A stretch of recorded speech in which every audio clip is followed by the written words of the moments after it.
deg-degan atau jantung berdebar dengan irama yang tidak beraturan itu hal yang biasa. Misalnya karena konsumsi kafein yang berlebihan.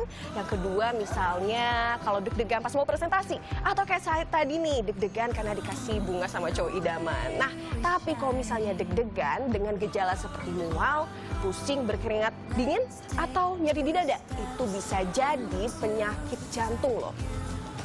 Makasih ya sayang.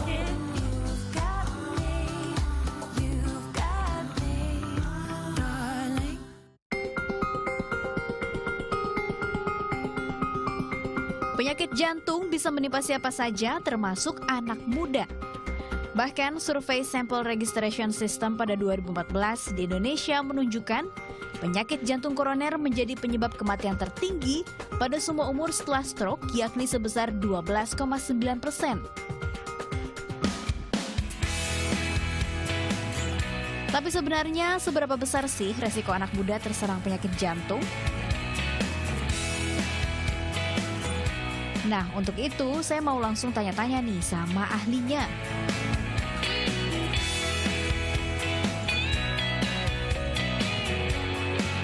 Terdapat 3 tahap dalam pemeriksaan jantung, yakni medical check-up, pemeriksaan penunjang, lalu penanganan baik dengan obat maupun non-obat. Adapun untuk pemeriksaan penunjang diantaranya pemeriksaan eko, laboratorium, ronsen, vaskular, dan treadmill. Pasien akan mengikuti baik seluruh maupun sebagian pemeriksaan penunjang sesuai dengan arahan dokter. Nah, jadi nanti pasien diharuskan berlari di atas treadmill ini semampunya dan tujuannya adalah untuk mengetahui apakah ada kekurangan oksigen di dalam jantung dan juga apakah ada kelainan irama di jantung kita tersebut dan bisa dilihat dari monitor ini. Nah, nanti nih setiap 3 menit treadmill ini akan secara otomatis meningkat kecepatannya. Ya dok, ini kan hasil dari medical check-up saya, kira-kira hasilnya apa ya? Dan dari ronsen dada, kemudian termasuk dari hasil treadmill yang sudah Mbak jalankan. Jadi hasilnya sejauh ini sih normal, Mbak.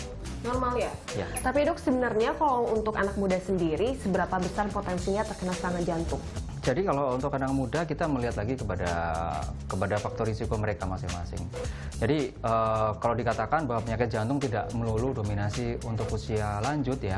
Jadi barangkali paradigma dulu kita berpikiran bahwa penyakit jantung hanya pada usia lanjut, barangkali mungkin di atas 40 atau di atas 50 tahun. Tapi kita mesti pahami bahwa macam penyakit jantung juga banyak.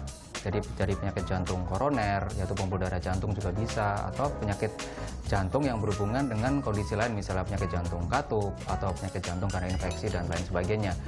Dan jenis-jenis penyakit tersebut tentunya bisa menyerang di usia muda juga. Nah dok, kalau misalnya kita lihat nih ya kehidupan anak muda zaman sekarang gitu, kids zaman now gitu, sebenarnya itu ada pengaruhnya nggak sih dok? Misalnya mempercepat serangan jantung atau bagaimana? Jadi rasanya sih kalau bicara tentang kegiatan anak muda zaman now, rasanya sih kalau memang tidak dikelola dengan baik, ya cukup rentan kalau menurut saya. Pertama adalah misalnya begini, jadi yang terutama di kota-kota besar ya, kalau kita melihat, itu tadi saya sampaikan tadi mengenai salah satunya pola hidup atau gaya hidup. Makanan yang banyak kita jumpai adalah makanan cepat saji atau makanan dengan bahan pengawet, yang banyak kita jumpai di mana saja dan mudah didapat dan relatif murah. Sehingga dan rasanya enak, jadi konsumsinya juga barangkali terasa nyaman untuk melakukan itu terus. Padahal kita tahu kandungan pengawet itu banyak, kemudian kandungan kolesterolnya mungkin juga banyak, kemudian garamnya juga tinggi. Dan itu semua apabila tidak dikelola dengan baik dalam jangka panjang bisa menyebabkan penyakit-penyakit misalnya seperti darah tinggi, misalnya penyakit gula, kencing manis, atau gangguan kolesterol. Dan itu semua pada akhirnya mengarah kepada serangan jantung pada akhirnya. Kalau kalian yang nggak sayang sama jantung kalian, siapa lagi?